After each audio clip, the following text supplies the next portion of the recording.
Good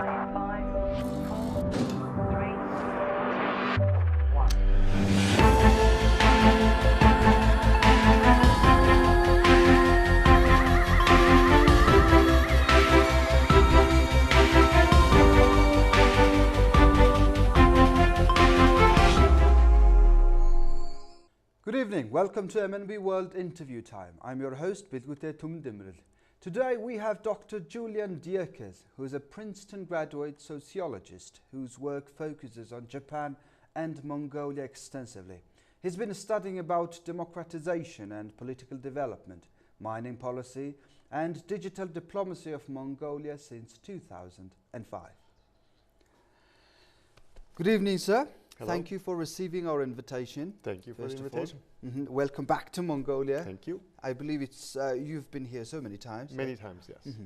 So let's start talking about the story behind how you come about studying Mongolia, even though your doctoral dissertation was on Japan, right? That's right, yeah. Unfortunately, no epiphany, no, out in the desert, the gods spoke to me or anything like that. I had a bit of a childhood fascination with Mongolia just by reading some adventure stories. And then the first time I lived in Japan, though, I took the train back home to Germany from Beijing. And so I came to Mongolia in 1991. 91? Yeah. That was very early, eh? It was, but only had 20 minutes at the train station in Ulaanbaatar. Unfortunately, I didn't get out. I should have. I should have stayed some days here, but I didn't know. And then moved to Canada in 2002. Mining started showing up in the media, Canadian investments in Mongolia, and then President Bakban came to Canada and came to our university. And so that gave me a chance to come visit in 2005. And like most people who come visit, it's a fascinating place. It's a lovely place. And so I was hooked. What was your first impression about Mongolia? In 1991? Let's skip that. Okay. When you really came to Mongolia. 2005. I think I arrived in the middle of the night, and it was dark. And the airport road was still much smaller, and there were no buildings out from when you come in from the airport. And so I think the first thing I probably remember is that intersection when you begin to come into Hanul, where the police box still used to be there on the corner. And I grew up in West Berlin, but we've been in East Germany often enough that notion of a police box by a big road coming into the town seemed very familiar. And I think that's probably the first thing I really saw of the city. That struck your mind. Yeah, absolutely. When you look back. Yeah, a little bit of recognition, saying, "Oh, I kind of know what this looks like," but then a little bit of surprise, saying, "Well, this is." Right, this is sort of a leftover of socialism with a police box like that. Many years later, and we're very in similar Asia. buildings too. I So then the next day, of course, when it got light, in the daylight, I started recognizing other things, right? The building and the bigness of Zapata Square and those sort of things. Yeah. So since that time, what kind of research and studies have you done in Mongolia? So because I'm based in Canada, the Canadian relationship with Mongolia at that time certainly was one focused on mining investment, because there was a lot of Canadian money coming into Mongolia. And so even though my other work on Japan, for example, has nothing to do with mining at all, it was a natural thing to focus on, because as you know, interest in Mongolia is not always high around the world, and so I needed a topic that maybe there would be a bit of interest in Canada at least. And of course, mining, as it turns out, mining policy over these past 15 years or so has been very interesting, right? Because it's been quite dynamic. Yes. Canada's involvement is much less now than it used to be, but that's how I got into that. And then also very quickly, I had conversations with colleagues in mining engineering at the University of British Columbia, and they were very interested in Mongolia, and so there were actually some colleagues I could work with. So that's been one topic. And then I was here during the 2008 election, sort of by chance. I didn't quite plan that, but it turns out, of course, that during elections, lots of issues come to the fore, right? People talk a lot. There's much to learn as an observer, and so that's how I got sucked into, if you want, into democracy and democratic development. And I've actually been an observer for all the elections since then.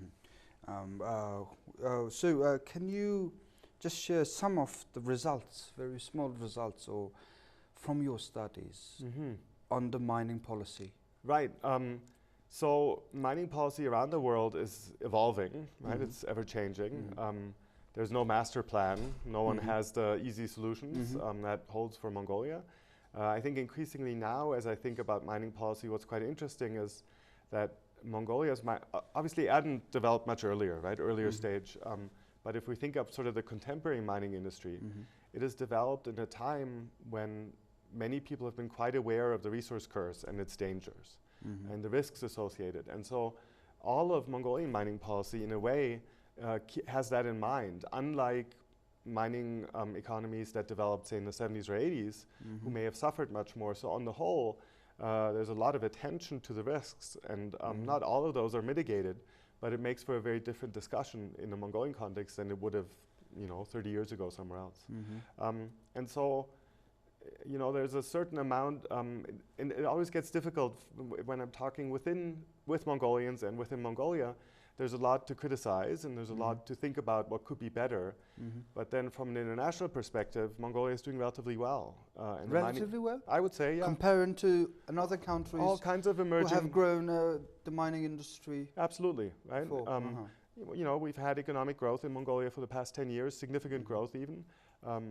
There's, like I said, it's not perfect, right? There's lots that could be improved, but overall the result seems to be a positive one. And that's not true everywhere in the world. But that, like I said, that's an external view, right? External view, yes. Right? And so within Mongolia, there's more of a focus on, well, what could be better, rather than to say, it's going pretty well. Well, you have mentioned in one of your articles that, let me say, Mongolia, an unexpected bastion of democracy thanks to its youth.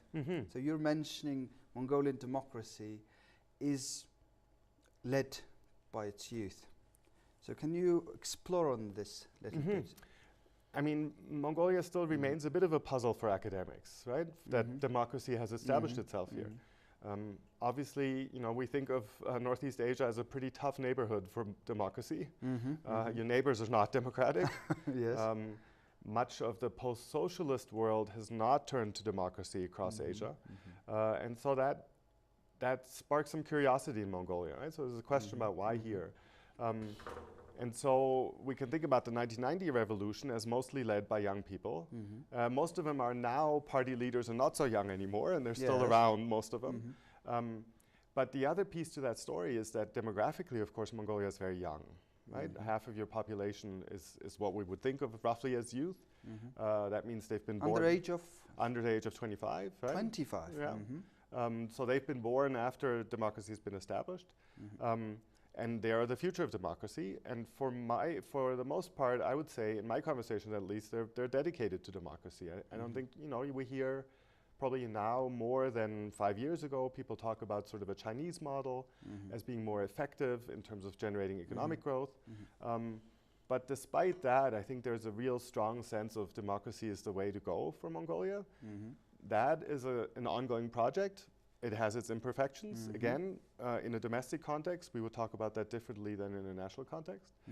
But ultimately, Mongolian youth, and by now the middle-aged perhaps, are dedicated and are the future of democracy. And so democracy's development here will depend on that group. Well, we've talked about the positive side of it. Yeah. Let's look at the negative side of it. What is threatening Mongolian democracy? Yeah, so I think one of the greatest problems is the lack of content in party politics.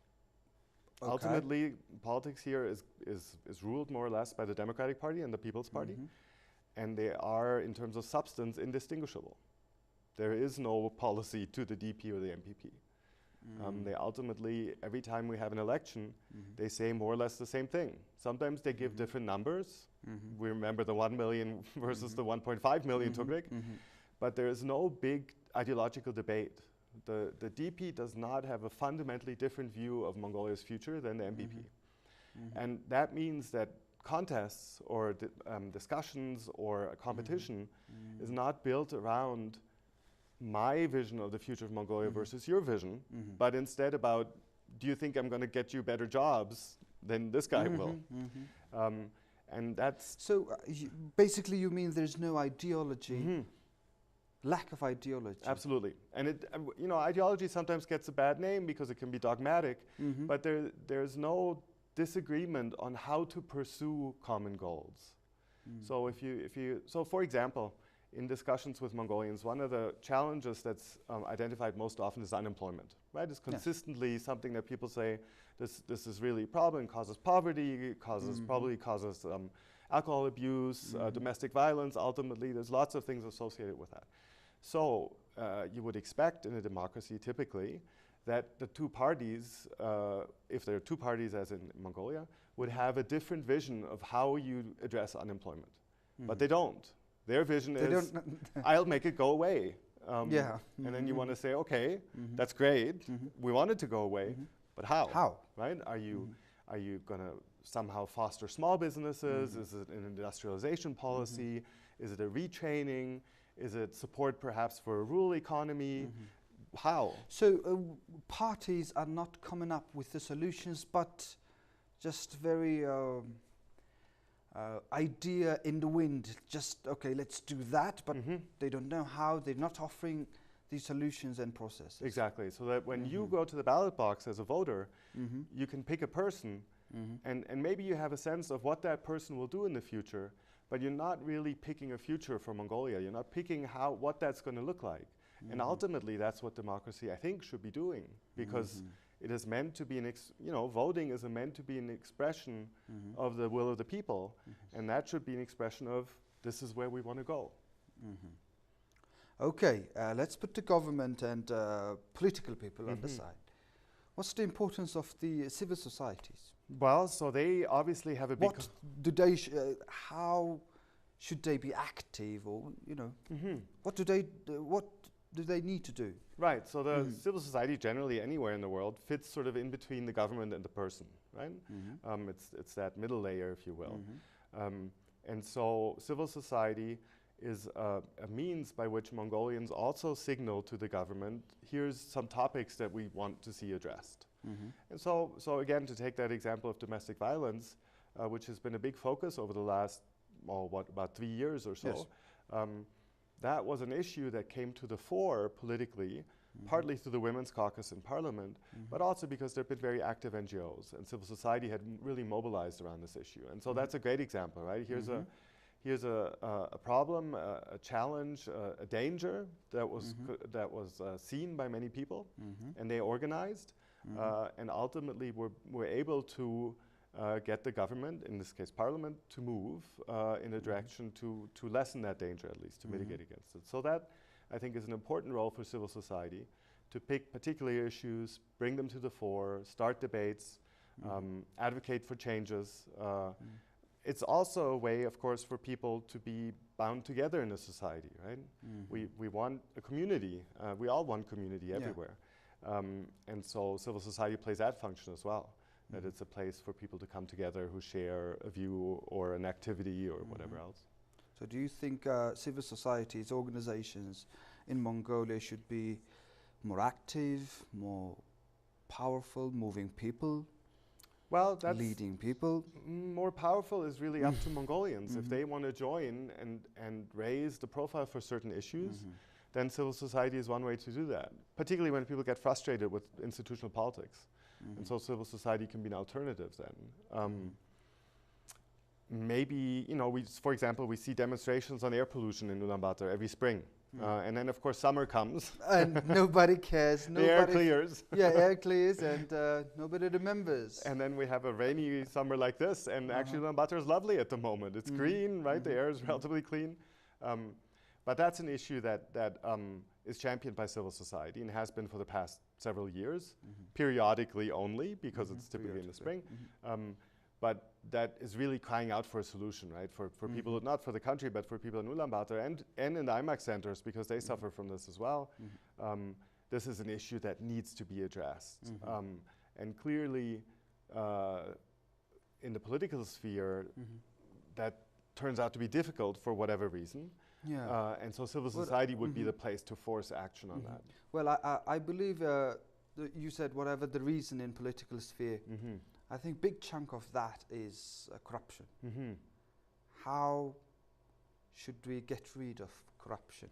Yeah. What are the experiences of other countries comparing to Mongolia's democracy? Yeah, I mean, ultimately that has to start from the top, right? Ultimately, the political leadership has to realize that corruption means stealing from your fellow citizens, and theft is not good. I don't understand why that's not clear to them, but apparently it's not. How do you do it in democratic way? Well, do you know what I mean? Like in some countries, when they're fighting with corruption, they use power, they use military, and it becomes dictatorship kind of way. Right. But in democratic way, how do we do it, especially in our situation? So ultimately, I think someone in one of the big parties or a group of people starting a new or several new parties will realize that almost all Mongolians are severely frustrated by corruption. And so there's electoral success to be had, right? You can win votes by genuinely being an anti-corruption force. So that's the democratic solution, right? You go to the public and say, look, we all agree this is a big problem. I think no one in Mongolia will say it's not a problem, right? We all agree. And then ideally you have a debate around, well, how can we fix this? And we have some of that debate. So at the moment, for example, there's a big, well, it's not quite a debate, but there's some argumentation about leadership of the anti-corruption agency. I think trust in that actually being an anti-corruption measure is relatively low. But if a political actor now appeared that genuinely and in a credible fashion said, no, this is how we're going to do this, for example, through radical transparency of the party, right? That would be a place to start. Through thinking about political finance mechanisms in parties. There's also current discussion of changes to the civil service law, right? So the protecting the civil service in a way from political change would be a countermeasure to corruption. So those are all the things that you could do in an election, and I think many Mongolians would be very supportive. And anti-corruption is not an ideology, right? Because there's never going to be a pro-corruption party, right? So this is, I think, right? Yes. Or they're quiet usually. Let's hope so. Right? And so you wouldn't get a big debate about this, but it's certainly an issue that could play a big role in election campaigns. So I think that's the democratic way to do it. Well, thank you very much. We have only 20 minutes, and thanks for coming here and talk very openly with your ideas and studies. And I wish you will do much more studies about Mongolia and advice to Mongolian society from Canada. Yeah, I try. It's been a pleasure to talk to you. Thank you. Okay, good. Thank you very much. Thanks. And good health and good luck. Thank you. Thank you, sir. Good. That's all for today. Thank you for staying with us. We will see you this coming Monday with our news Mongolia. Have a good one. Bye-bye.